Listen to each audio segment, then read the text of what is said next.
الحمد لله رب العالمين. اللهم صل على سيدنا ومولانا محمد وعلى آل سيدنا ومولانا محمد وبارك وسلم.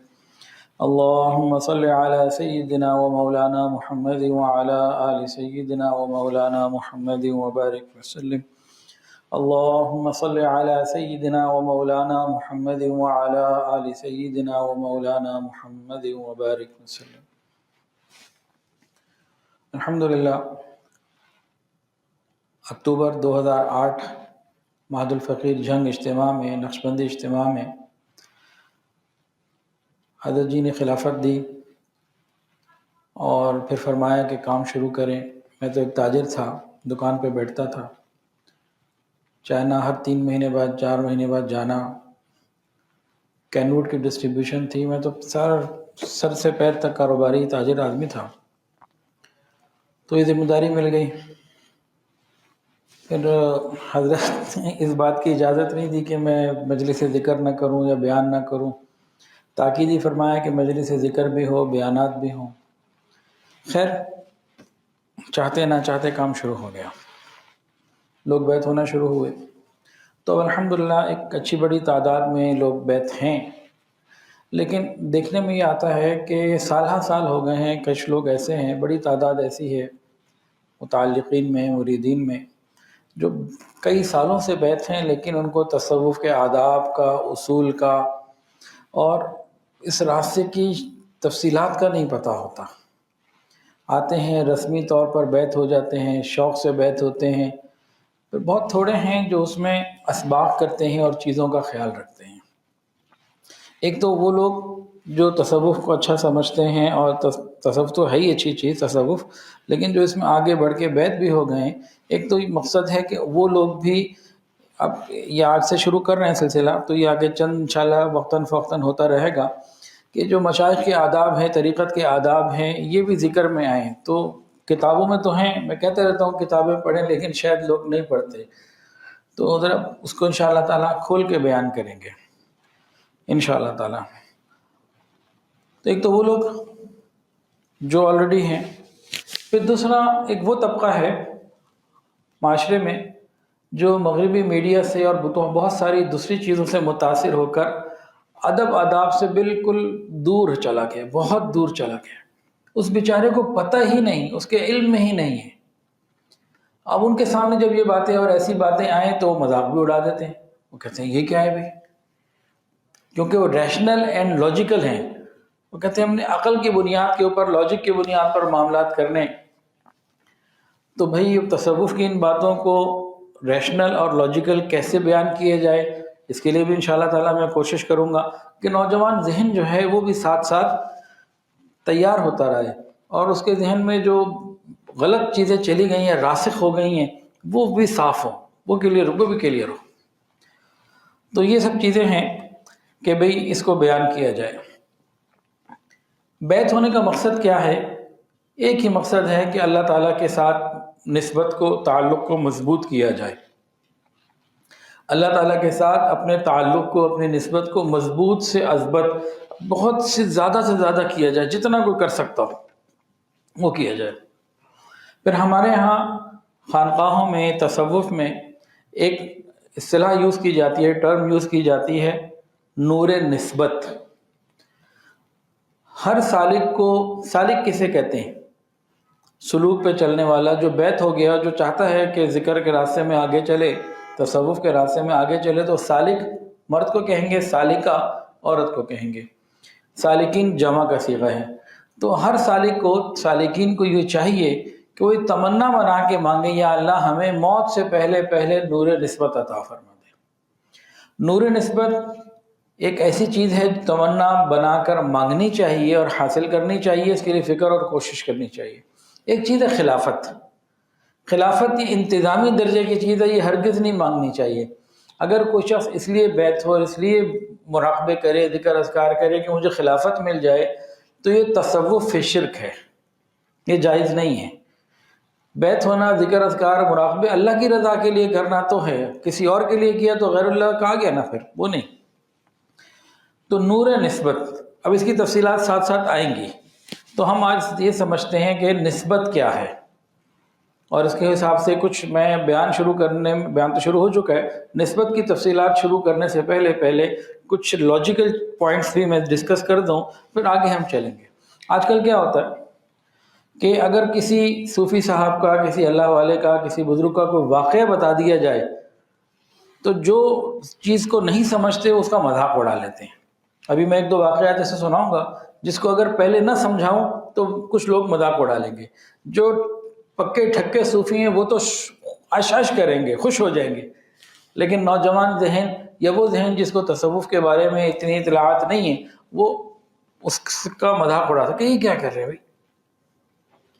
تو پہلے میں ریشنل اور لاجیکل دو تین چیزیں بتا دوں، پھر اپنے اصل پوائنٹ پر آؤں گا۔ پرچم، آپ نے دیکھا جی کبھی پرچم کو؟ سبز ہلالی پرچم جس نے دیکھا ہے ہاتھ کھڑا کرے جی۔ آپ لوگوں نے نہیں دیکھا سبز ہلالی پرچم؟ ہاتھ نہیں کھڑا کر رہے۔ میں کہہ رہا ہوں سبز ہلالی پرچم جنہوں نے دیکھا ہاتھ کھڑا کرے۔ اب جنہوں نے ہاتھ نہیں کھڑا کیا اس کا مطلب ہے کہ تو پرچم نہیں دیکھا یا میری بات نہیں سن رہے، بیٹھے ہوئے سامنے ہیں سن نہیں رہے۔ تو پرچم کیا ہے؟ 2 گز کا کپڑا، چند گز کا کپڑا، لیکن اس پرچم کے لیے ایک نہیں کتنے لوگ جان دینے کے لیے تیار ہوتے ہیں کہ اس پرچم کی عظمت اور حرمت کے اوپر ہم قربان ہو جائیں گے، اس کو نیچے نہیں گرنے دیں گے۔ ایسا ہوتا ہے جی؟ تو یہ کیا ہے؟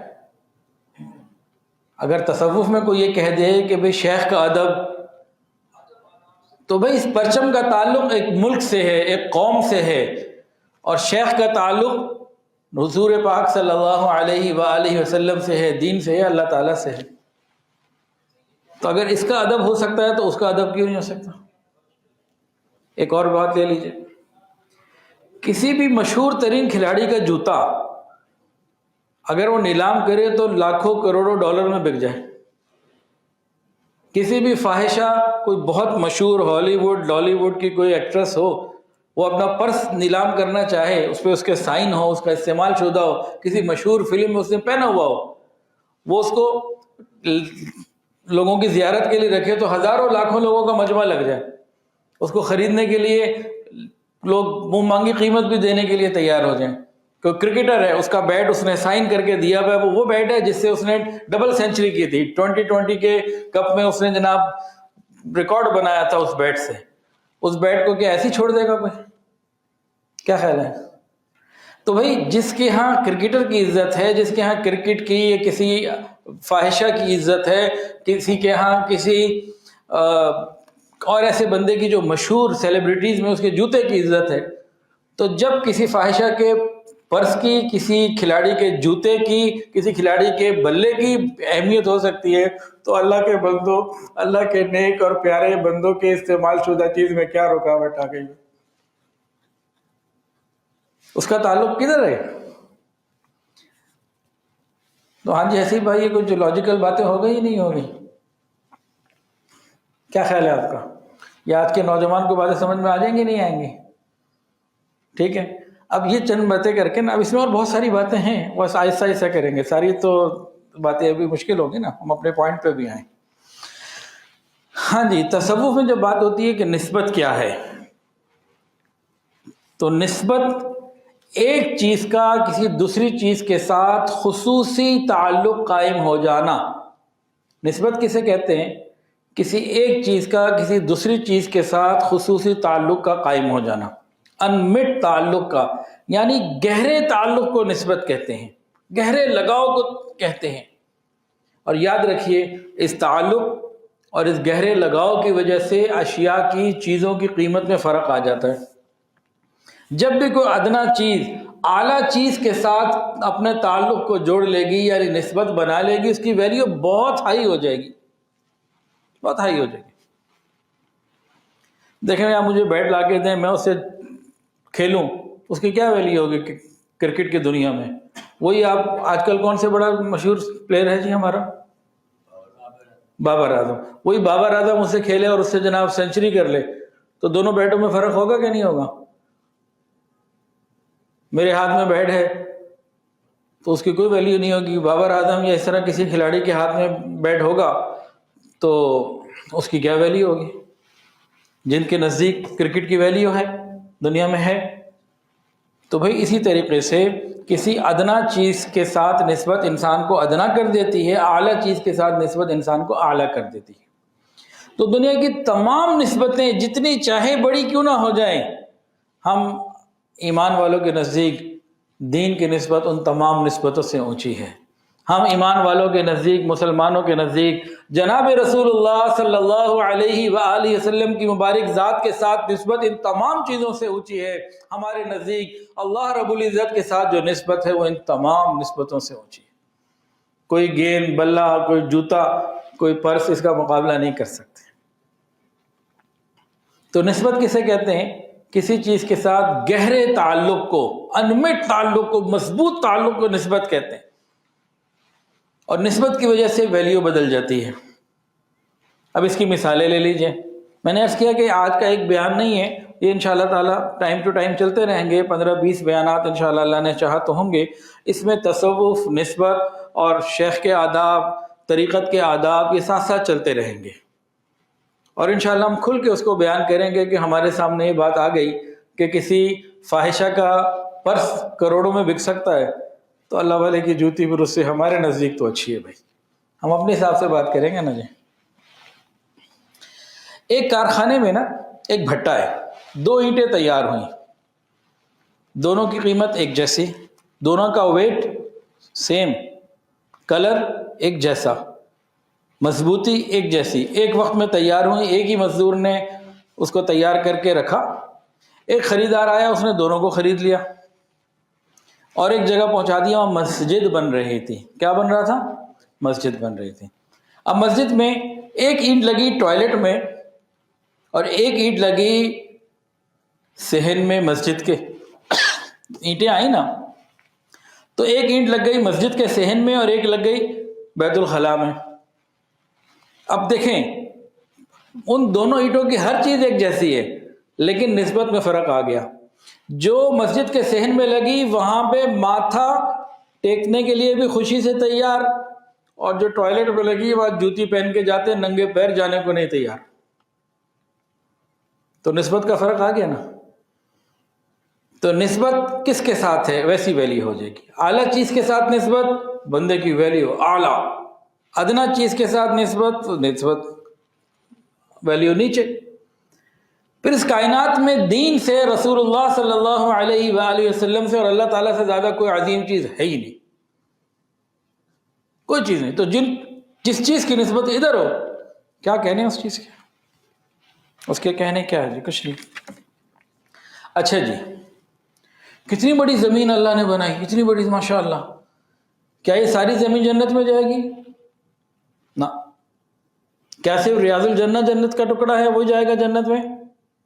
وہ جنت کا ٹکڑا ہے، لیکن مسجد، اس پوری دنیا میں جہاں کوئی شخص مسجد بنا دے اللہ تعالیٰ کی رضا کے لیے،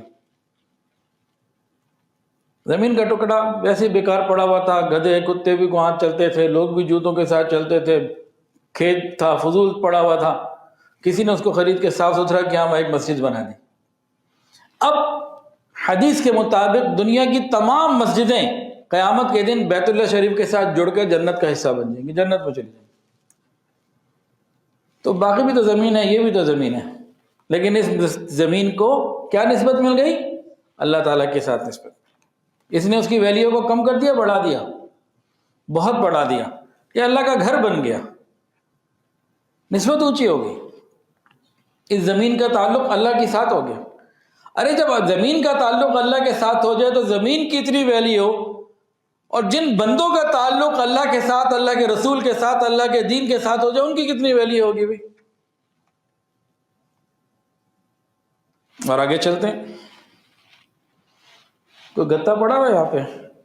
چلیں، نہیں چاہیے، نہیں مجھے، بس گتا ایک جگہ گھر پہ رکھا ہوا تھا، کسی گھر میں گتا عام سا رکھا ہوا تھا، کوئی اس کی ویلیو نہیں تھی، پڑا ہوا تھا سائڈ پہ۔ اچانک معلوم گھر میں ہوا کہ بھئی قرآن مجید کی جو جلد ہے نا وہ پرانی ہو گئی ہے، بہت خستہ حال ہو گئی ہے، نیڈ ٹو بی چینج۔ تو کیا کیا، اس کو پرانے کو اتار لیا، یہ جو گتا سائڈ پہ رکھا ہوا تھا ایسے 2-4 روپے کا، اس کو اٹھا کے لگا دیا، اس کو ساتھ اس کو مضبوط جلد بنا دی۔ اب کیا حکم ہے؟ اب فقہا فرماتے ہیں کہ اس گتے کو بھی بغیر وضو کے ہاتھ نہیں لگا سکتے. بھئی کیا ہو گیا؟ ابھی ادھر پڑا ہوا تھا، ابھی تو میں نے لگایا ہے، اس میں کیا آ گیا؟ تو جواب کیا ملے گا کہ اس گتے کی نسبت اللہ کے قرآن کے ساتھ سچی پکی مضبوط ہو گئی ہے، اب اس کو بے وضو ہاتھ نہیں لگ سکتا. حالانکہ دیکھیں قرآن مجید کے الفاظ تو اندر لکھے ہوئے ہیں، گتے پہ تو کچھ نہیں لکھا، وہ تو سائڈ پہ رکھا ہوا تھا، حصہ بنا دیا. تو جب گتے کی عزت اور عظمت بڑھ سکتی ہے تو دین والوں کی، علماء کی، مشائخ کی، اللہ والوں کی نسبت جو اللہ اور اس کے رسول کے دین کے ساتھ ہے، ان کا کیا کہنا ہے. فاحشہ عورت کے پرس کی عزت بڑھ سکتی ہے، کسی کھلاڑی کا جوتا کروڑوں ڈالر میں بک سکتا ہے، کسی کا بلہ قیمتی ہو سکتا ہے، ان سب کو ہم مانتے ہیں. اور پرچم بھی تو کپڑا ہی ہوتا ہے نا. جب پرچم اتنا قیمتی اور اہمیت کا حامل ہو سکتا ہے کہ لوگ اس کے لیے جانیں قربان کر دیں، اس کو نیچے نہ گرنے دیں کہ میرے ملک کا پرچم ہے، یہ نیچے نہیں گرے گا، مجھے اس کا احترام کرنا ہے. یہ سب چیزیں عقل اور عشق اور محبت کی باتیں ہیں. جہاں محبت ہو اور نسبت اور تعلق ہو. اب پرانی چیزوں کو کیسے لوگ سنبھال کے رکھتے ہیں؟ حکومت بھی نہیں، آثار قدیمہ والے نہیں چیزوں کو پرانی چیزوں کو، پرانی بلڈنگز کو گرانے دیتے کہ جی پرانی ہے، جی ان کی ہیریٹیج ہے، تاریخ ہے، ان کا زمانہ گزرا ہے. تو بھائی دنیا کے اندر ایسی چیزوں کی قدر ہوتی ہے. آگے چلتے ہیں. ہم بات کر رہے ہیں آج نسبت کے ساتھ قیمت بڑھ جاتی ہے یا کم ہو جاتی ہے. اور پھر ہمارا مین پوائنٹ تو وہی ہے کہ نسبت اللہ اس کے رسول کے ساتھ، اللہ تعالیٰ کے دین کے ساتھ، نسبت اللہ تعالیٰ کے ساتھ، نسبت اللہ تعالیٰ کے رسول صلی اللہ علیہ وآلہ وسلم کے ساتھ، نسبت اللہ تعالیٰ کے دین کے ساتھ، نسبت اللہ تعالیٰ کے قرآن کے ساتھ، نسبت اللہ والوں کے ساتھ، رجال اللہ کے ساتھ. تو اس پہ ہماری باتیں چل رہی ہیں. ارے کتنے درخت دنیا میں ہیں، ہزاروں، لاکھوں، کروڑوں، ہمیں تو پتہ نہیں. ایک درخت کے ساتھ جنت کا وعدہ ہے، ایک درخت کے تنے کے ساتھ. وہ کیا ہے؟ وہ ایک تنا تھا، اس کو نبی علیہ السلام خطبے کے دوران ٹیک لگا کے استعمال فرمایا کرتے تھے. ارے اس لکڑی کے بے جان تنے کو اللہ کے محبوب سے عشق ہو گیا. جب ممبر بنا، نبی علیہ السلام نے تنے کو چھوڑ کر ممبر پہ بیٹھ کے خطبہ دیا. وہ رویا جدائی میں، تڑپا وہ خوب رویا. نبی علیہ السلام نے اس کو تسلیاں دی، جنت کا وعدہ کیا. تو ایک درخت کا ٹکڑا، تنا، نبی علیہ السلام سے محبت کا اظہار کرے تو وہ جنت میں پہنچ جائے. سبحان اللہ. ورنہ کتنے درخت ہیں لوگ جلا دیتے ہیں ان کو.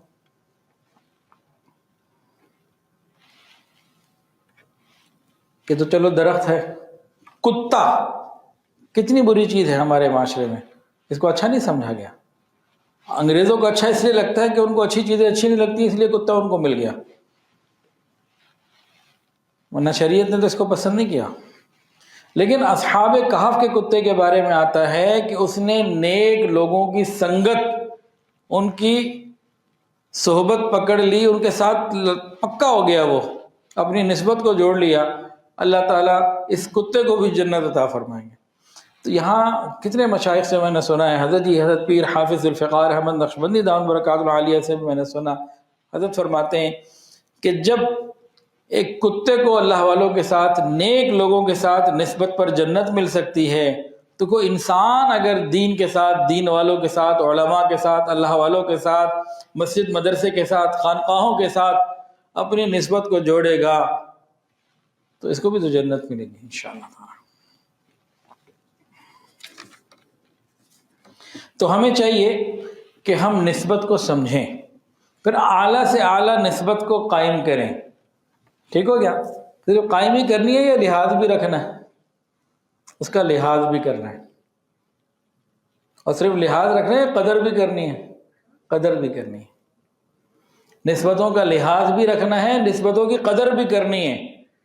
نسبتیں سمجھنی ہیں، پھر اعلیٰ نسبتیں اپنانی ہیں، پھر ان نسبتوں کا لحاظ رکھنا ہے، مان رکھنا ہے، ان کی قدر کرنی ہے، پھر ہماری کوئی ویلیو بنے گی. اور ان نسبتوں کی بے کرامي نہیں کرنی، اس کا بڑا خیال رکھنا ہے، زندگی بھر خیال رکھنا ہے. اللہ رب العزت نسبتوں کی لاج رکھتے ہیں جی، انبیاء کرام نسبتوں کی لاج رکھتے ہیں، اور حضور پاک صلی اللہ علیہ وآلہ وسلم بھی نسبتوں کی لاج رکھتے ہیں، اور صحابہ کرام بھی رکھتے ہیں، اور جو اللہ والے ہوتے ہیں، نیک لوگ ہوتے ہیں، وہ بھی رکھتے ہیں۔ یعنی اللہ رب العزت نسبتوں کی لاج رکھتے ہیں، پھر جن جن کا تعلق اللہ تعالیٰ سے ہے وہ انبیاء کرام ہیں، رسول اللہ صلی اللہ علیہ وآلہ وسلم افضل الانبیاء ہیں، صحابہ کرام، اولیاء اللہ، علماء، مشائخ، محدثین، یہ سب کے سب نسبتوں کا لحاظ رکھنے والے ہیں۔ اب نسبتوں کا لحاظ اگر ہم پیچھے سے چلیں تو حضرت آدم علیہ السلام سے ہم لیتے ہیں۔ حضرت آدم علیہ السلام کی جب توبہ قبول ہوئی تو روایات میں آتا ہے کہ انہوں نے نسبت ہی کا تو واسطہ دیا تھا، سینکڑوں سال کتنا روئے۔ مسئلہ کب حل ہوا؟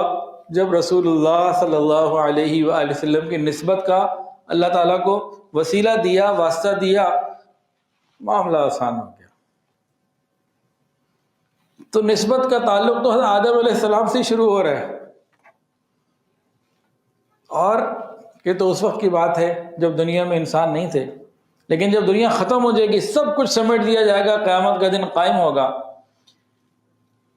حضرت آدم علیہ السلام کی قیامت کے دن خواہش ہوگی کہ آج کے دن مجھے آدم نہ کہا جائے، مجھے ابو محمد کہا جائے۔ اللہ اکبر! حضرت آدم علیہ السلام کی خواہش قیامت کے دن کیا ہوگی کہ مجھے ابو محمد کے نام سے پکارا جائے۔ کیا شان ہے حضور پاک صلی اللہ علیہ وآلہ وسلم کی۔ اور آدم علیہ السلام بھی اسی نسبت کو لے رہے ہیں کہ وہ نسبت، جس نسبت کے ذریعے میری توبہ قبول ہوئی، جس کے نام کو اللہ تعالیٰ نے اپنے عرش کے اوپر اپنے نام کے ساتھ لکھا، لا الہ الا اللہ محمد رسول اللہ، یہ عرش الہی پہ لکھا ہوا ہے، تو قیامت کے دن بھی وہ کیا کہلوائیں گے؟ ابو محمد۔ انہوں نے بھی اعلیٰ ترین نسبت کو چنا نا، ان کے اولادوں میں تو کتنے ہیں ماشاءاللہ انبیاء کرام، لیکن ابو محمد، یہ نسبت کی وجہ سے ہے نا، اور کیا وجہ ہے؟ قابیل اور حابیل تو ان کے بیٹے تھے، اور آگے کتنی نسلیں چلیں، لیکن نسبت سب سے اعلیٰ انہوں نے چنی۔ اور ذرا دیکھیے، اب حضرت یوسف علیہ السلام پر ہم آتے ہیں۔ حضرت یوسف علیہ السلام جب قحط کے زمانے میں آپ اس ڈیزاسٹر مینجمنٹ کے سارے فیز میں لگے ہوئے تھے، اور آپ نے جتنا بھی غلہ تھا جو 7 سال اسٹور کیا ہوا تھا، اب آپ کے پاس پروجیکٹ یہ تھا کہ پورے مصر میں کوئی شخص بھوکا نہ سویا۔ انہوں نے 7 سال یہ کر کے دکھایا قحط کے زمانے میں، ایسی زبردست جو ہے نا وہ مینجمنٹ تھی ان کی۔ اسی زمانے میں ایک نوجوان آیا، نے کہا غلہ چاہیے، کہا اور چاہیے، بھائی ترتیب ہے، ابھی اس زمانے میں اتنا ہی ملے گا۔ کہا جناب اگر میں آپ کو بتا دوں نا میں کون ہوں تو آپ مجھے بہت دیں۔ بھائی کون ہے آپ؟ کہا جی میں وہ چھوٹا بچہ وشاہدہ شاہد من اہلہا، جس کا قرآن میں ذکر آیا کہ جس نے بچپن میں آپ کی پاک دامنی کی گواہی دی تھی، وہ آج بڑا ہو کے میں آیا ہوں۔ اب بتائیے، حضرت یوسف علیہ السلام تو وہ بندہ ہے جس نے میری پاک دامنی کی گواہی دی، اس کو سینے سے لگایا، اس کو پیار کیا، غلہ بھی بھر کے دیا، اور بھی بہت کچھ دیا، اتنا دیا لے کے بھی نہیں جا سکتا تھا، ساتھ ٹیم بھیجی، جاؤ بھائی پہنچا کے آؤ، ڈیلیوری بھی دے کر آؤ، فری ڈیلیوری کا بھی سامان کیا۔ یہ کیا تھا؟ نسبت کی لاج۔ یہ تو کس نے رکھی؟ حضرت یوسف علیہ السلام نے۔ میں نے بتایا تھا نا اللہ تعالیٰ بھی نسبت کی لاج رکھتے ہیں۔ اب کیا ہوا؟ یہ بچہ چلا گیا خوب سامان کے ساتھ، بڑے پروٹوکول، VVIP پروٹوکول۔ اچھا آج کے یہ پروٹوکول سے ایک لفظ یاد آ گیا، دیکھیں بھائی آج ہر جگہ کا پروٹوکول ہے، کیا خانقاہوں کا پروٹوکول نہیں ہو سکتا؟ اللہ والوں کا پروٹوکول نہیں ہو سکتا؟ یہ آداب شرعی طریقت اور آداب شیخ یہ کیا ہے؟ آداب مرشدی پروٹوکول ہی تو ہے۔ وہ اپنے کا ریشنل اور لاجیکل کوئی لفظ اللہ نے دے دیا نا ہر جگہ۔ ایک جگہ ہم گئے اسلام آباد میں، کسی نے دعوت کی تھی، اوہو جناب وہ کسی کلب میں لے گئے، اور وہاں قانون تھا جی آپ کہ میں تو چپلیں تھی میری، ان کا چپل پہن کے اندر نہیں آ سکتے۔ جاگرز ہوں، کوئی شوز ہوں، کچھ اور اس طرح کی چیزیں ہوں. ہمیں پتہ ہی نہیں تھا کہ وہاں یہ پابندی ہے، وہ پہلے سے بتا دیتا ہوں، وہ لے جاتے. تو پروٹوکول ہے نا بھائی. میری چپل میں کیا برائی سے گندی تھی، کیا تھا مطلب جوتے اور اس میں کہ بس ہمارا پروٹوکول ہے آپ اس چپلوں میں نہیں اندر آ سکتے. ٹھیک ہے آپ کا پروٹوکول ہے تو بھائی خانقاہوں کے بھی تو پروٹوکول ہیں کچھ. اچھا جی، اب اللہ تعالیٰ نے کیسے نسبت کی لاج رکھی؟ حضرت یوسف علیہ السلام کے بعد حضرت جبرائیل علیہ السلام کو بھیج دیا اللہ میاں نے. جبرائیل علیہ السلام کیا، یوسف علیہ السلام. اللہ پوچھتے ہیں آپ نے اس کا اتنا اکرام کیوں کیا بھائی؟ اتنا پہل کے زمانے میں تو سب کو تھوڑا تھوڑا دے رہے، اس کو آپ نے خوب دیا اور بہت کچھ دیا ہے، محبت بھی دی. یوسف علیہ السلام نے کہا اللہ تعالیٰ سے کہہ دیجیے یا اللہ یہ وہ بندہ ہے، وہ بچہ نوجوان جس نے بچپن میں میری پاک دامنی کی گواہی دی تھی، اس کو میں نے وہ دیا جو میں دے سکتا تھا. پیغام لے کے گئے، پھر آئے جبرائیل امین اور اللہ تعالیٰ کا پیغام یوسف علیہ السلام کے نام.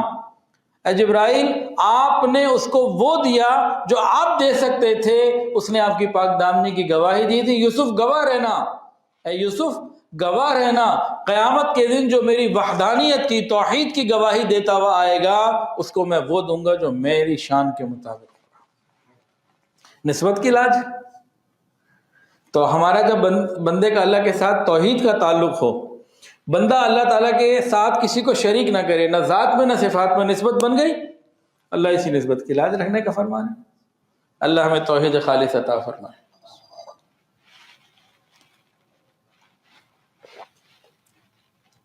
تو ان نسبتوں کی لاج اللہ بھی رکھتے ہیں، اللہ کے محبوب بھی رکھتے ہیں. حضور پاک صلی اللہ علیہ وآلہ وسلم کے دو واقعات سن لیجئے، بڑے پیارے ہیں، بڑے محبوب ہیں، مجھے تو بڑے پسند آتے ہیں. آپ کو پسند آئیں گے انشاءاللہ، لیکن میں اپنی پسند کے لیے، اپنے شوق کے لیے سنا رہا ہوں. نبی علیہ السلام کی چوتھی صاحبزادی، لاڈلی صاحبزادی سیدہ فاطمہ الزہرا رضی اللہ تعالی عنہ، خاتون جنت، حسنین کریمین کی والدہ ماجدہ، العلی المرتضیٰ کی زوجہ محترمہ، گھر میں روٹیاں لگا رہی. جیسے گھر میں عورتیں روٹیاں پکاتی ہیں، بیٹیاں پکاتی ہیں، مائیں پکاتی ہیں، بیویاں پکاتی ہیں، تو روٹی بن رہی ہے. جناب رسول اللہ صلی اللہ علیہ وآلہ وسلم گھر تشریف لے آئے. بیٹی کو دیکھا تو فرمایا کہ بیٹی ایک روٹی میں بھی لگانا چاہتا ہوں. پیڑا آپ نے لیا، اس کو روٹی بنائی اور لگا دیا.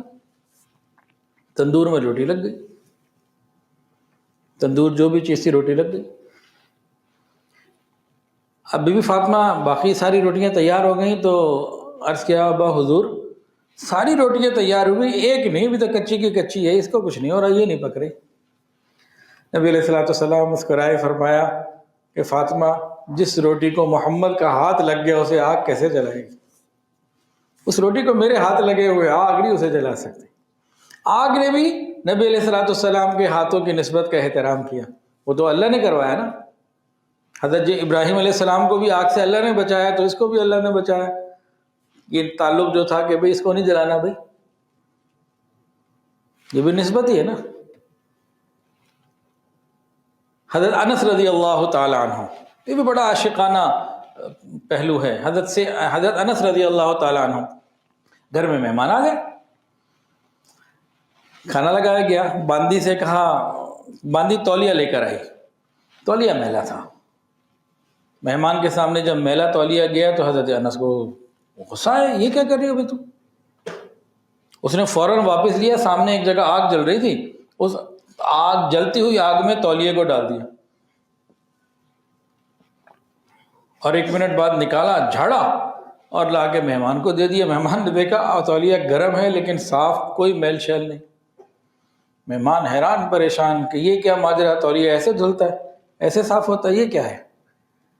انس رضی اللہ تعالیٰ نے جب دیکھا مہمان کی حیرانگی کو تو فرمایا کہ بھئی حیران نہ ہو، نبی کریم صلی اللہ علیہ وآلہ وسلم ہمارے گھر تشریف لائے تھے، ہم نے یہی تولیہ آپ کو پیش کیا تھا، آپ نے اسی سے ہاتھ صاف جو ہے پوچھے تھے، تو جب سے آپ کے مبارک ہاتھ اس تولیے کو لگے ہیں یہ جلتا نہیں. ہم اسی طرح کرتے آگ میں ڈال دیتے ہیں اور جناب اس کی ہیٹ سے وہ صاف ہو کے باہر آ جاتا ہے. سبحان اللہ. تو یہ کیا ہے؟ نسبتیں ہیں. اچھا جی، اب زمانہ حضرت آدم علیہ السلام کا زمانہ تھا، حضرت نوح علیہ السلام کا زمانہ تھا، آج کل بھی ایک زمانہ گزر رہا ہے، ٹھیک ہے نا. نون لیگ کا زمانہ کہہ لیجیے اس کو آپ پاکستان میں، ادھر محمد بن سلمان MBS کا زمانہ کہہ لیجیے، ادھر ٹرمپ کا زمانہ کہہ لیجیے. سب کے زمانے میں کبھی واشنگٹن کا تھا، کبھی ابراہم لنکن کا تھا. تو زمانے ہوتے ہیں نا مختلف. تو زمانے بہت سارے آئے. سب سے بہترین زمانہ کون سا ہے؟ آقا صلی اللہ علیہ وآلہ وسلم نے ارشاد فرمایا خیر القرون قرنی، سب سے بہترین زمانہ میرا زمانہ ہے. سبحان اللہ. کیوں؟ نسبت. سورج تو وہی اسی طرح نکل رہا ہے، آدم علیہ السلام کے زمانے سے لے کے آج تک سورج کی تو وہی روٹین ہے، زمین کی وہی رفتار ہے، وہی زمین ہے. فرق کیا ہے؟ نبی علیہ السلام کا فرق ہے. آقا نے فرمایا تمام زمانوں میں سب سے بہترین زمانہ خیر القرون قرنی، بہترین زمانہ میرا زمانہ ہے. اور اس کے بعد کیا فرمایا؟ ثم الذین یلونہم ثم الذین یلونہم، میرے بعد جو اس کے بعد والا زمانہ ہے وہ اس سے بہتر ہے، اور والے سے، میرے والے سے کم، اور اس کے بعد والا اس سے کم. یعنی کہ اب گراوٹ آ رہی ہے. یہ گراوٹ کیوں آ رہی ہے؟ پوائنٹ سمجھنے والا ہے، آگے جو واقعات ہیں اس میں یہ چیز آئے گی. آج کی نوجوان نسل وہ، اور پھر وہ سالکین جو بیت تو ہو گئے، انہیں آداب طریقت کا کوئی پتہ نہیں ہے، وہ ان چیزوں کو سمجھیں.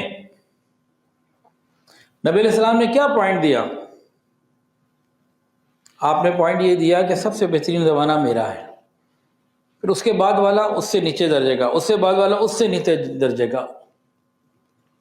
یعنی نبی علیہ السلام کا زمانہ سب سے افضل، اور جس زمانے کو نبی علیہ السلام سے جتنا قرب حاصل ہے وہ اتنا افضل. سمجھ میں آ گئی بات؟ یہ آقا صلی اللہ علیہ وآلہ وسلم کی بات ہے. تو بہرحال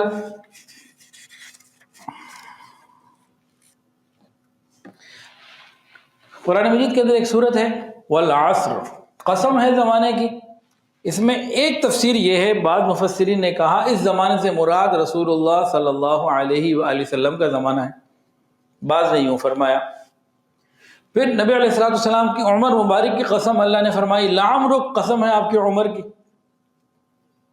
لا اقسم بهذا البلد وانت حل بهذا البلد، اللہ مکہ کی قسمیں کھا رہے ہیں اور آپ یہاں چلتے پھرتے ہیں، اس کی قسمیں اللہ کھا رہے ہیں. کیوں؟ نبی علیہ السلام کے ساتھ نسبت تھی. تو ان نسبتوں کا بھائی بڑا تعلق ہوتا ہے. حکیم ترمذی رحمۃ اللہ علیہ محدث بھی تھے، حکیم بھی تھے، اللہ نے ان کو بڑا مقام دیا تھا، بڑی قبولیت تھی، بڑا رجوع تھا ان کی طرف، دین کے لیے بھی، حکم اور مریضوں کا بھی تھا، بڑے زبردست آدمی تھے. عین جوانی کے وقت میں آپ اپنے مطب میں بیٹھے ہوئے تھے، کوئی عورت آئی اور اس نے آتے ہی دیکھا کوئی اور نہیں ہے تو سیدھا اپنا چہرہ کھول دیا اور بے پردہ ہو کے پھر کہنے لگی کہ بڑے عرصے سے تمنا میں تھی کہ آپ کے ساتھ کوئی تنہائی کا موقع ملے، اب میں آ گئی ہوں، میں آپ کے ساتھ گناہ کرنا چاہتی ہوں، میں آپ پر فدا ہوں، تو آپ میری خواہش کو پورا کریں. حکیم ترمذی رحمۃ اللہ علیہ تو اللہ والے تھے، دل میں ایک دم خوف غالب ہوا، رونے لگے، اس سے بھی کچھ ایسی بات کی، وہ نادم اور شرمندہ ہو کر واپس چلی گئی. بات گئی گزری ہو گئی. حکیم صاحب رحمۃ اللہ علیہ بوڑھے ہو گئے، ریٹائرمنٹ کی لائف ہو گئی، سب زندگی کی جوانی اور سب وقت پورا مکمل ہو گیا. تو ایک دن گھر میں بیٹھے ہوئے تھے، ریٹائرمنٹ لائف جب گزار رہے تھے، ریٹائرڈ لائف، تو ایک دم یہ واقعہ یاد آیا کہ جوانی کے اندر وہ عورت آئی تھی، اس نے مجھے آفر کی تھی، اور پھر ساتھ ہی دل میں خواہش پیدا ہو گئی یار اس میں گناہ کر ہی لیتا، بعد میں توبہ کر لیتا، اس لیے تو میری زندگی تھی، تو توبہ کے کتنے موقع آئے تھے، اس میں جو ہے چانس کو اویل کرتا اور بعد میں معافی مانگ لیتا اللہ تعالیٰ سے. یہ خیال آیا. اب یہ خیال تو آ گیا، اب اس خیال کے بعد ایک دوسرا خیال آیا، پھر روئے کہ ہائیں کہ اب میرے داڑھی سفید ہو گئی، دل کالا ہو گیا. جوانی کے عالم میں جب وہ آئی میں نے گناہ نہیں کیا، اور آج جب یہ آ رہی ہے، یہ خیال آ رہا ہے، تو میں یہ سوچ رہا ہوں کاش میں کر لیتا. تو اس کا مطلب یہ ہے کہ میری کیفیت خراب ہو گئی. اب غمگین روئے روئے روئے، روتے روتے سو گئے.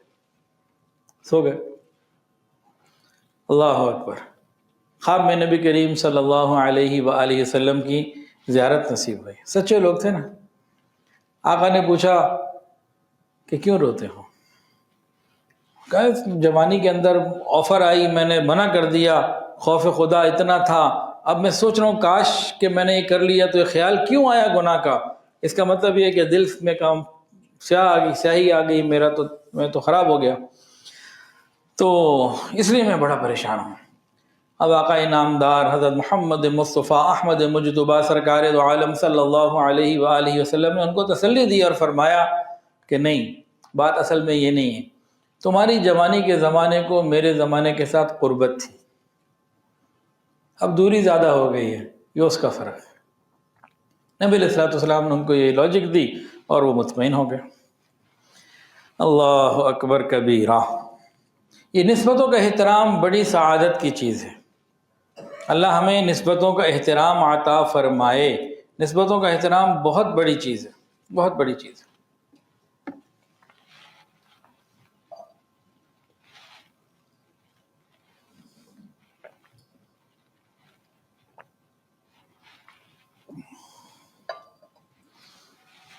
اچھا جی، مسجد کی نسبت کدھر ہے؟ اللہ تعالیٰ کے ساتھ. بیت اللہ کی اللہ تعالیٰ کے ساتھ. دین کی، اسلام کی، شریعت کی، حضور پاک صلی اللہ علیہ وآلہ وسلم کی، یہ سب نسبتیں اللہ تعالیٰ کے ساتھ ہیں. اور جن لوگوں کی نسبت ان کے ساتھ ہو جائے، جن جگہوں کی ہو جائے، وہ سب بھی پھر اسی کیٹیگری کے اندر آ جاتے ہیں. سب کا احترام کرنا چاہیے. مسجد ہے، مدرسہ ہے، دینی مراکز ہیں، اس سب کا بڑا ادب ہے. جنید بغدادی رحمۃ اللہ علیہ، یہ اولیاء، یہ جنید بغدادی رحمۃ اللہ علیہ روحانی دنیا کے پہلوان تو بعد میں بنے ہیں. پہلے تو یہ واقعتاً پہلوان تھے، ریسلر تھے. تو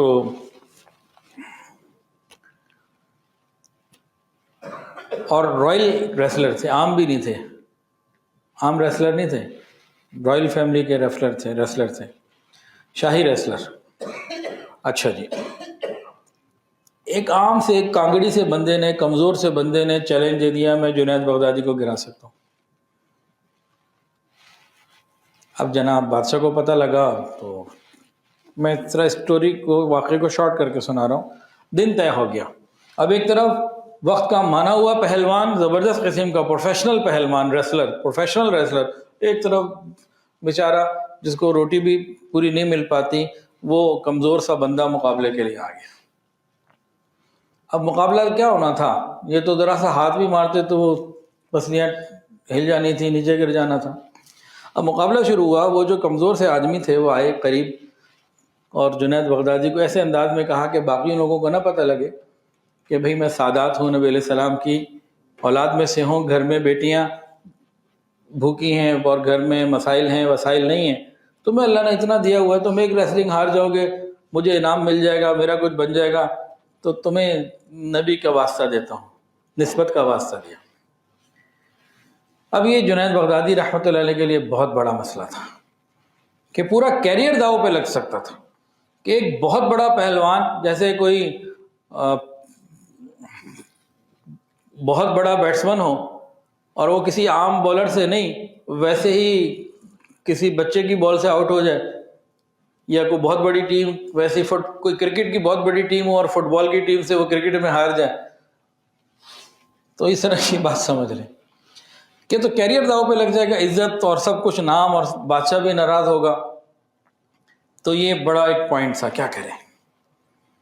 خیر، جنید بغدادی رحمۃ اللہ علیہ نے اسی وقت پھر ایک فیصلہ کیا، کہا کہ نہیں، مجھے تو واسطہ رسول اللہ صلی اللہ علیہ وسلم کا ملا ہے، تو میں نبی علیہ الصلوۃ والسلام کی نسبت اور عزت کے لیے اپنی عزت کو قربان کرتا ہوں.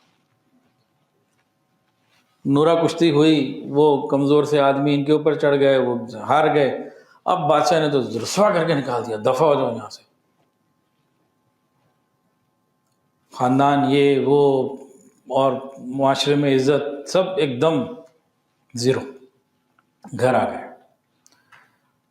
کہتے ہیں کہ رات کو جب خواب میں سوئے تو رسول اللہ صلی اللہ علیہ وآلہ وسلم کی زیارت نصیب ہوئی. فرمایا جنید، یہ ذلت تو نے میرے خاطر، میری نسبت سے اٹھائی ہے نا، اب تجھے اللہ اتنی عزتیں دیں گے تیری عزت کا ڈنکا دنیا کے اندر بجے گا. اور بجا. دیکھیں اس زمانے میں اگر بادشاہ کو ریسلنگ کا شوق تھا تو جنید اکیلے تو نہیں ہوں گے نا، اور بھی ریسلر ہوں گے. پھر جنید کو جب اس بادشاہ نے اپنے دربار سے نکال دیا تو کوئی اور ریسلر بھی آ گئے ہوں گے. ذرا کبھی کسی نے باقی ریسلر کا نام پڑھا ہے کہیں کہ جنید بغدادی کے بعد کیا ہے اس بادشاہ کا یا اس معاشرے کا ریسلنگ کا شوق ختم ہو گیا ہوگا؟ ان سے پہلے بھی کوئی ریسلر ہوگا، ان کے بعد بھی کوئی ہوگا، تو ذرا ان کا نام تو تلاش کریں. کسی کو بھی نہیں پتا، تلاش کرنے سے بھی نہ ملے میرے خیال میں تو. لیکن انہوں نے نبی علیہ الصلوۃ والسلام کی نسبت کی وجہ سے اپنے آپ کو قربان کیا، اپنی عزت کو داؤ پہ لگایا. اللہ نے روحانی دنیا کا پہلوان بنا دیا. اللہ کی قسم جہاں دنیا میں تصوف کی بات ہوتی ہے جنید بغدادی رحمۃ اللہ علیہ کا ذکر آ ہی جاتا ہے، اور لوگ اپنے بچوں کا نام جنید رکھنا پسند کرتے ہیں. اللہ اکبر کبیرہ. یہ بھی نسبت. حضرت مولانا اشرف علی تھانوی رحمۃ اللہ نے لکھا ہے کہ ایک آدمی کی بیوی کا انتقال ہو گیا. غلطی ہو گئی.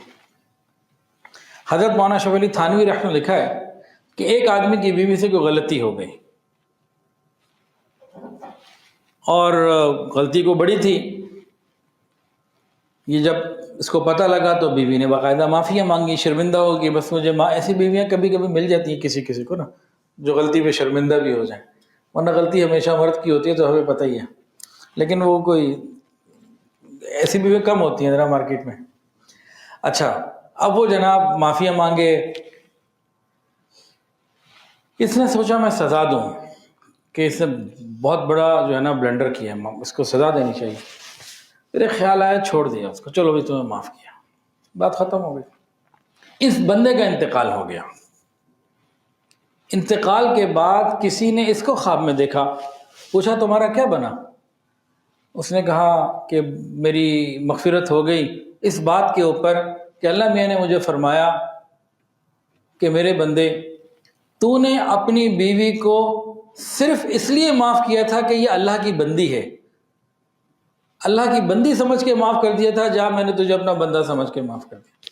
بیوی سے غلطی ہوئی تھی، اس نے دل میں سوچا کہ چلو اللہ کی بندی ہے معاف کر دیتے. جب تو نے میری نسبت سے اس کو معاف کیا تو پھر میں نے تجھے معاف کر دیا. یہ نسبتوں کا تعلق جو ہے نا بہت گہرا ہے، بہت گہرا ہے. اب میں جو واقعہ سنانے لگا ہوں نا، اس واقعے کو اگر میں جنرلی ڈائریکٹ سنا دوں تو ایک وہ ذہن جو تصوف کو نہیں سمجھتا، یہاں کے پروٹوکول کو نہیں سمجھتا، وہ اس کو جو ہے نا مذاق بھی بنا سکتا ہے، اس کو اوور ایکٹنگ بھی کہہ سکتا ہے، بہت کچھ کہہ سکتا ہے، جملے دے سکتا ہے. لیکن وہ جو میں نے شروع میں بتایا کہ کسی کھلاڑی کا جوتا کروڑوں میں ہم لے سکتے ہیں، کسی کا بلہ ہم لے سکتے ہیں، کسی بہت مشہور فلم کی بہت مشہور اداکارہ کا پرس ہم بڑا قیمتی لے سکتے ہیں، سب تعلق کی وجہ سے نا. تو یہ بھی تعلق کی شروع میں وہ بات ہو چکی ہے. ایک اللہ والے سے ان کے سامنے دسترخوان پہ روٹیاں رکھی جاتی، تو تازی کی جگہ نا باسی ٹھنڈی پرانی روٹی اٹھاتے، گرم نہ اٹھاتے. تو لوگ کہتے حضرت گرم کھائیں، یہ کون سا طریقہ ہے؟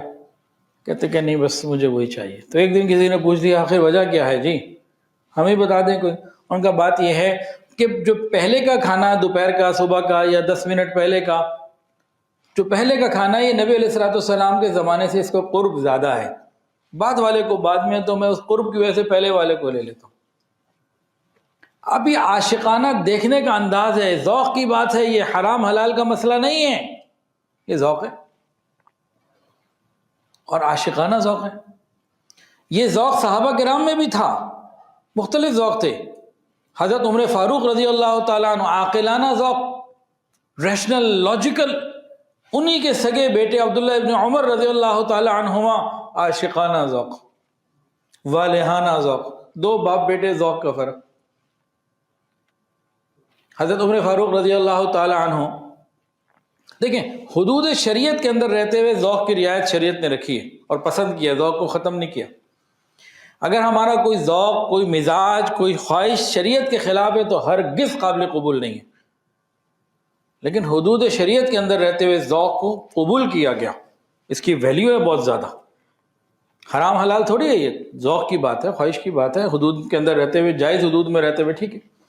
اب باپ بیٹے کے مزاج کا فرق دیکھیں، حضرت عمر فاروق رضی اللہ تعالیٰ عنہ نے وہ درخت ہی کٹوا دیا جس کے بارے میں پتہ لگا کہ لوگ یہاں آ کے نفل پڑھتے ہیں، جس کے نیچے نبی علیہ السلام نے صحابہ سے، خود حضرت عمر سے بھی بیعت لی تھی، کٹوا دیا، اس کو ختم کر دیا۔ یہ ان کا ذوق تھا، بالکل ٹھیک، پرفیکٹ۔ بیٹے کا ذوق دیکھ لیجیے، کیا عاشقانہ والہانہ، سبحان اللہ۔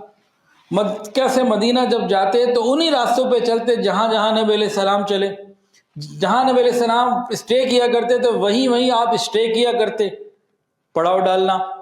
اور حتیٰ کہ اس کی جو انتہائی آگے کی باتیں نا، اس سے آگے کچھ ہو نہیں سکتا میرے نزدیک، کہ نبی علیہ السلام جہاں قضائے حاجت سے فارغ ہوئے ہوتے تو وہاں وہ قضائے حاجت کے لیے بیٹھ جاتے، اگرچہ ان کو بالکل تقاضا نہ ہوتا، انہیں پتہ ہے مجھے اس کو کوئی تقاضا نہیں ہے، سواری روکیں گے، اتریں گے، وہاں بیٹھیں گے، یہاں نبی علیہ السلام قضائے حاجت کے لیے بیٹھے تھے۔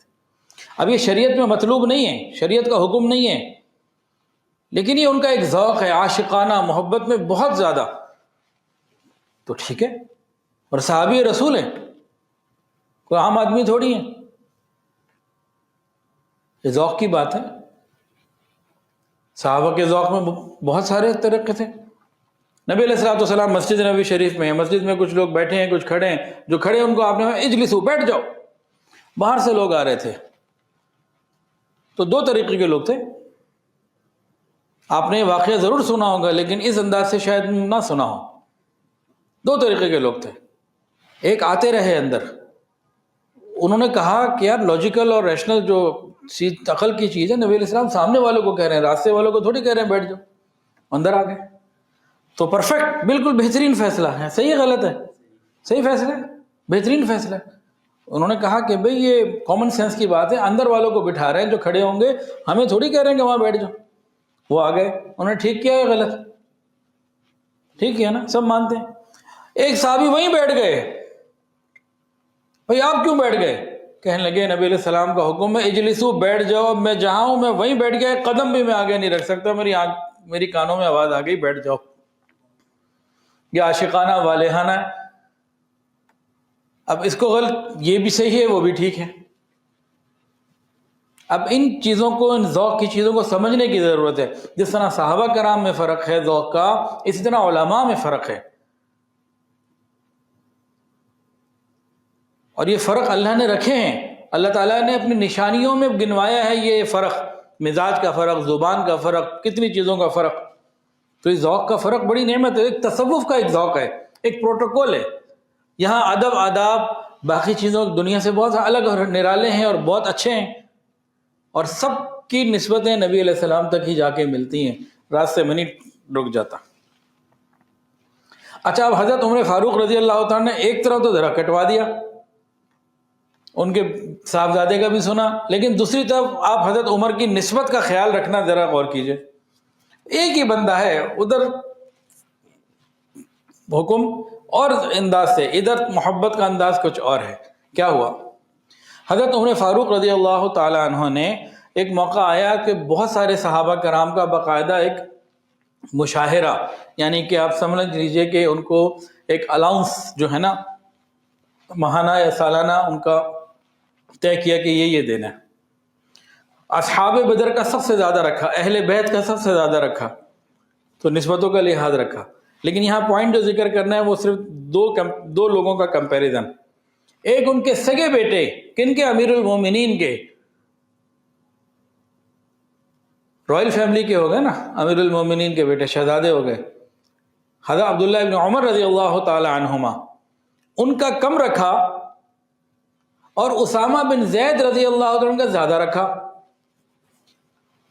عبداللہ ابن عمر رضی اللہ تعالی عنہما یہ تو فقہائے سبع میں سے تھے، اسلام میں جو 7 بہت بڑے بڑے فقیہ گزرے ہیں ان میں سے ایک تھے یہ۔ تو یہ والد صاحب کے پاس حاضر ہوئے، کہنے لگے ابا جان جو آپ نے طے کیا میں ناراض نہیں ہوں، میں راضی ہوں، لیکن ایک چیز سمجھنا چاہتا ہوں، مہربانی اگر کریں تو سمجھا دیں۔ جی کیا کہ آپ نے اسامہ بن زید کا مشاہرہ مجھ سے زیادہ رکھا، میرا کم رکھا، حالانکہ میں قریشی بھی ہوں، میں اب اپنے الفاظ میں بھی آپ کو بیان کر رہا ہوں کہ میں تو علم و فضل میں چیزوں میں اس سے بہتر ہوں، تو اس کی کیا حکمت ہے؟ اللہ اکبر۔ حضرت عمر نے جواب دیا، بیٹے اسامہ تیری نسبت اللہ کے محبوب کو زیادہ پیارا تھا، اور اسامہ کا باپ زید یہ تیرے باپ کی نسبت میں اللہ کے نبی کو زیادہ پیارا تھا، اس نسبتوں کی وجہ سے میں نے یہ رکھا۔ اسامہ بن زید رضی اللہ کے والد کون تھے؟ حضرت زید رضی اللہ تعالی، نبی علیہ السلام کے منہ بولے بیٹے تھے۔ تو یہ کیا کرے حضرت عمر؟ نسبتوں کا احترام۔ اسی طرح ہمارے بعض مشائخ کا یہ معمول رہا ہے کہ ان کے گھر میں کوئی صاحب نسبت بزرگ آ جاتے، کوئی کسی بزرگ کے خلیفہ، کوئی صاحب نسبت بزرگ آ جاتے، ان کے لیے کھانا لے کے جانا ہوتا تو ہاتھوں میں پکڑ کے نہیں لے کے جاتے، سر پہ رکھ کے لے کے جاتے تھے، نسبت کے خیال کی وجہ سے کہ ان کے نزدیک وہ شخص یا وہ بندہ نہیں ہوتا تھا، اس بندے کی نسبت اور تعلق جو پیچھے جڑی ہوئی ہے سلسلے سے اور اکابرین سے، اولیاء سے، علماء سے، اور نبی علیہ السلام تک وہ جاری، اس نسبت کا بیسیکلی وہ خیال ہوتا ہے۔ تو خانقاہوں کا ادب، مشائخ کا ادب، اساتذہ کا ادب، یہ اس نسبت کا ادب ہے۔ دیکھیں کسی خاندان میں کوئی شہید ہو جائے تو اس کی اگر استعمال شدہ کوئی چیز ہے تو اس کی عزت ہوتی ہے کہ نہیں ہوتی اس گھر کے خاندان کے لیے؟ شہید اور جتنے بھی نشان حیدر ہیں، اگر آپ ان کے کسی کے گھر میں چلے جائیں تو وہاں کیا ملے گا؟ انہوں نے نشان حیدر رکھا ہوگا، اور انہوں نے ان کی کوئی چیز اگر ان کے پاس محفوظ ہوگی تو بالکل صاف ستھری اس کو سنبھال کے رکھی ہوگی کہ یہ جی میجر عزیز بھٹی کے جوتے ہیں، یہ جی حسین شہید وہ جو تھے راشد منہاس ان کی فلانی چیز ہے۔ ممکن ہے ایسی رکھی ہو، میں ان کے گھر کبھی گیا نہیں، لیکن ہمارے ایسا ہوتا ہے نا، اس کو تقدس دیا جاتا ہے کہ یہ ان کے استعمال کی چیزیں۔ چلیں ان کے گھر تو نہیں گیا، لیکن علامہ اقبال کے گھر میں گیا ہوں، آپ بھی چلے جائیں علامہ اقبال روڈ پہ اسٹیشن کے پاس، کتنی ساری چیزیں ان کی سنبھال کے رکھی ہوئی ہیں، آج بھی رکھی ہوئی ہیں۔ میں چترال گیا، وہاں پہ ایک مسجد کے ساتھ، شاہی مسجد کے ساتھ باقاعدہ میوزیم بنا ہوا ہے، علامہ اقبال کے ہاتھ کا خط لکھا ہوا رکھا ہوا، اس کو ایسے بڑا سنبھال کے رکھا ہوا۔ کیا ہے؟ نسبت ہے نا، ایک تعلق ہے۔ تو جب ہم دنیا کی چیزوں میں اس کو لاجیکل مانتے ہیں، ریشنل مانتے ہیں، جب دین کی بات آ جاتی ہے تو کیوں ہم آپے سے باہر ہو جاتے ہیں؟ اس لیے ہو جاتے ہیں کہ ہمیں سکھایا یہی گیا ہے، میڈیا نے سکھایا یہی ہے۔ تو اللہ ہماری حفاظت فرمائے۔ چلیں چلتے چلتے دو باتیں اور ہو جائیں جی۔ بسم اللہ۔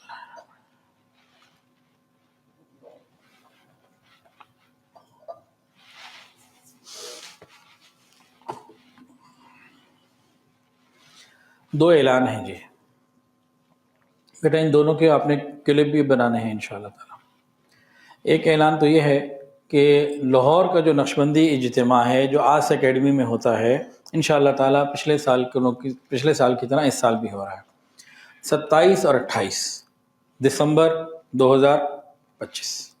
27 تاریخ کو ہفتے کا دن ہے، عصر کی نماز سے شروع ہوگا، عصر کی نماز 3:45 بجے، تو عصر کی نماز سے شروع ہو جائے گا آس اکیڈمی میں نقشبندی اجتماع لاہور کا، ٹھیک ہو گیا۔ 27 دسمبر عصر کی نماز کے بعد شروع ہوگا، مردوں کے لیے ہے، عورتوں کے لیے نہیں ہے، اور رات کا قیام وہی ہے، اور 28 دسمبر بروز اتوار ظہر کے وقت مکمل ہو جائے گا۔ تو اس میں خود بھی آئیں، اوروں کو بھی زیادہ سے زیادہ دعوت دیں۔ ہماری طرف سے الکحف کی طرف سے بھی جماعت بن رہی ہے جانے کے لیے، کھانا پینا پھر اپنے خرچے پہ ہوگا، ساتھ میں آئیں، وہاں سے لے لیں، مناسب قیمت پہ ملتا ہے، مہنگا نہیں ملتا، بہت کیا کہتے ہیں ڈسکاؤنٹ پرائس پہ دیتے ہیں، اٹھانے کی کہیں گھر سے لانے کی ضرورت نہیں ہے، وہ صاف ستھرا سلسلہ ہوتا ہے۔ تو اس میں کیا کہتے ہیں ایک رات ہی کی ٹوٹل بات ہے، تو ہم سب ارادہ کریں اور لوگوں کو بھی دعوت دیں، اور اس کا انشاءاللہ واٹس ایپ کا امیج بھی کل بن جائے گا، اس لنک کے اس ویڈیو کے ساتھ بھی کوئی نمبر انشاءاللہ دے دیا جائے گا، امید ہے ٹیم دے دے گی، تو رابطہ کر کے نا پھر اکٹھے جائیں، اپنی گاڑیوں سے پہنچنا چاہیں اپنی گاڑیوں سے پہنچ جائیں، جیسے بھی ترتیب ہو، لیکن ایک نظم بن جائے انشاءاللہ تعالی۔ تو 27-28 دسمبر 2025، 27 تاریخ ہفتے کا دن عصر کی نماز سے لے کے اتوار ظہر کی نماز تک کے سلسلہ ہے نقشبندی اجتماع. اور انشاءاللہ العزیز حضرت جی تو طبیعت کے حساب سے ہے، دیکھیں کیا ہوتا ہے، آپ تشریف لا پاتے یا نہیں، لیکن صاحبزادگان انشاءاللہ تعالی تشریف لائیں گے. حضرت مولانا حبیب اللہ احمد صاحب دامت برکاتہ العالیہ اور حضرت مولانا سیف اللہ احمد صاحب دامت برکاتہ العالیہ، حضرت جی کے دونوں جو صاحبزادگان ہیں انشاءاللہ تعالی تشریف لائیں گے، اور بھی مشائخ ہوں گے انشاءاللہ اللہ کے فضل سے. تو اس میں بھرپور جو ہے نا وہ شرکت ہونی چاہیے جی. کریں گے انشاءاللہ. ایک اطلاع ہو گئی، ایک ہو گیا. اب دوسرا اعلان، ہمارے ہاں 2008 میں جو خلافت میری بیانات شروع ہوئے، لوگ بیعت ہونا شروع ہوئے، تو خانقاہی سلسلہ اس طریقے سے چل رہا ہے کہ ادھر بیان، ادھر جا ادھر جا، واٹس ایپ پہ لوگوں سے رابطہ، تو اس طریقے سے چل رہا ہے. باقی الکحف کے جو دوسرے نظم ہیں جیسے اس میں آن لائن ہیں، تو گجرانوالہ میں آن لائن کی ہیڈ ہیں مفتی نعمان صاحب کی اہلیہ، وہ ایک نظم لے کے چل رہی ہیں. بنین کے مولانا انیس الرحمن اویسی صاحب ہیں آن لائن مردوں میں، وہ اس کو لے کے چل رہے ہیں.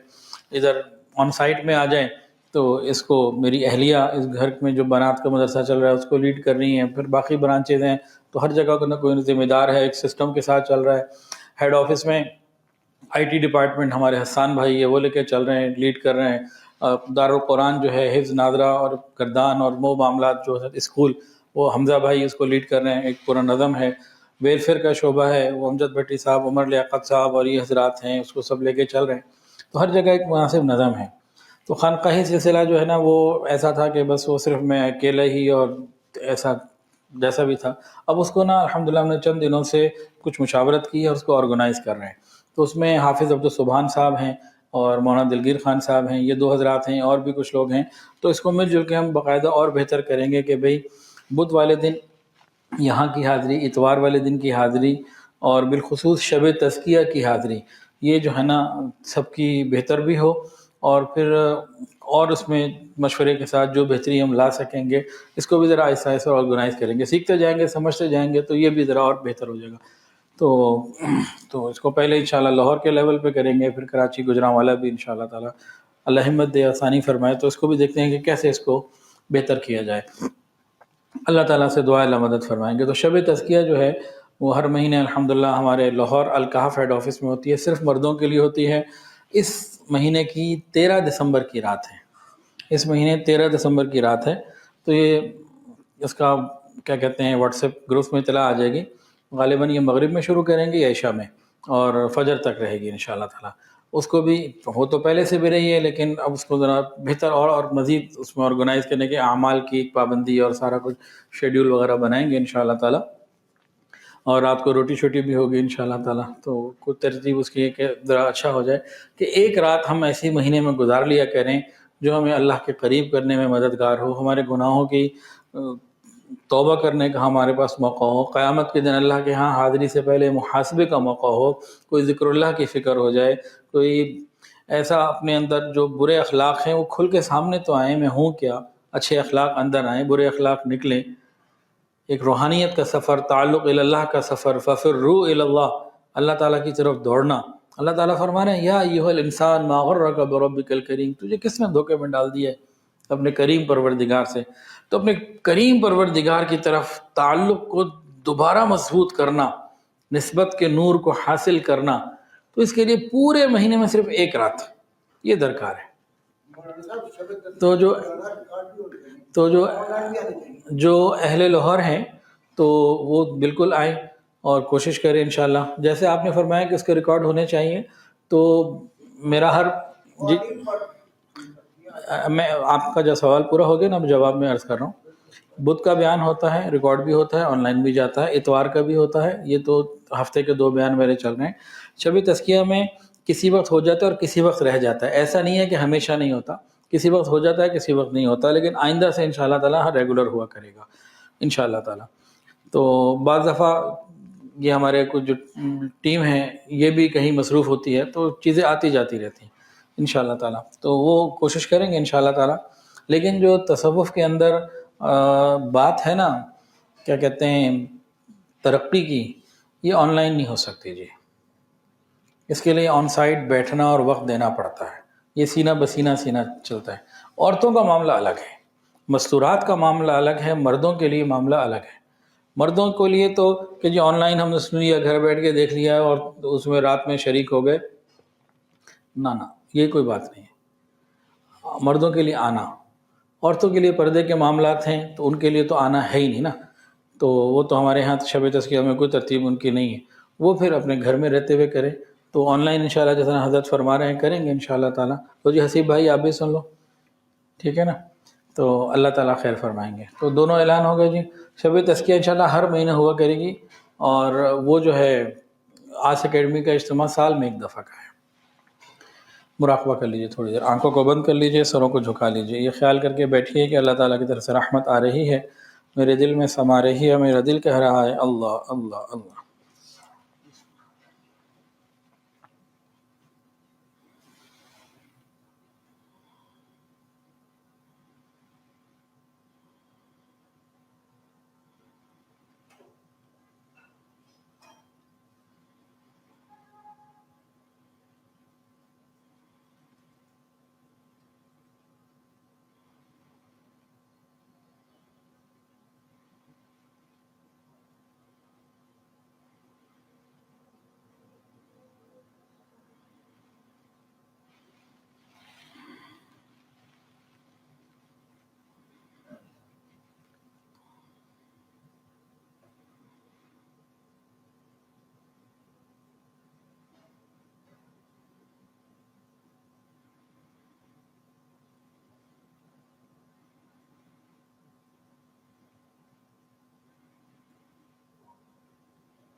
لا الہ الا اللہ محمد رسول اللہ. دعا کر لیجیے. الحمدللہ رب العالمین وصلی اللہ علی النبی الامی الکریم. ربنا ظلمنا انفسنا وان لم تغفر لنا وترحمنا لنکونن من الخاسرین. یا اللہ ہم سب آپ کے عاجز مسکین بندے ہیں، ظاہر میں بندے، حقیقت میں نہایت ہی گندے ہیں. یا اللہ ہمارے دلوں کی گندگیوں کو دور فرما، ہمارے سینوں کو اپنے نور سے منور فرما، ہمارے دلوں کو اپنی یاد سے آباد فرما. رب کریم سینوں کو اپنی محبت سے لبریز فرما، خطاؤں سے درگزر فرما، عیبوں کی پردہ پوشی فرما. یا الہ العالمین ہم سب کو موت سے پہلے پہلے نور نسبت عطا فرما. اپنی ذات کے ساتھ، اپنے دین کے ساتھ، اپنے حبیب کے ساتھ اور دین والوں کے ساتھ، اہل اللہ کے ساتھ ہمیں سچی پکی نسبت عطا فرما. یا اللہ اس نسبت کی لاج رکھنے کی توفیق عطا فرما، اس کی قدر کرنے کی توفیق عطا فرما، اس کا لحاظ کرنے کی توفیق عطا فرما. یا اللہ ہم سب پر رحمت کی نظر فرما. یا اللہ ہم سب کی تمام پریشانیوں کو اپنی رحمت سے دور فرما. صلی اللہ تعالی علی خیر خلق. یا اللہ ہم میں اور ہمارے گھروں میں جو بیمار ہیں شفا عطا فرما، جو پریشان ہیں پریشانیوں کو دور فرما، جو مقروض ہیں قرضوں کی ادائیگی کے آسان اسباب اپنی رحمت سے پیدا فرما. یا اللہ ہم سب کو نبی علیہ السلام کی سچی محبت عطا فرما، ہمارے آنے والے ہر وقت کو پہلے سے بہتر فرما. یا الہ العالمین نبی علیہ السلام کی قیامت کے دن ہم سب کو شفاعت نصیب فرما. یا اللہ ہم سب کو رزق حلال، آسان، فراخ اور بابرکت عطا فرما، حرام اور مشتبہ سے محفوظ فرما. یا اللہ ہمارے اٹکے ہوئے رکے ہوئے سب کاموں کا حل ہو جانا اپنے فضل سے آسان فرما. وصلی اللہ تعالی علی خیر خلقہ سیدنا و مولانا محمد وعلی آلہ و اصحابہ.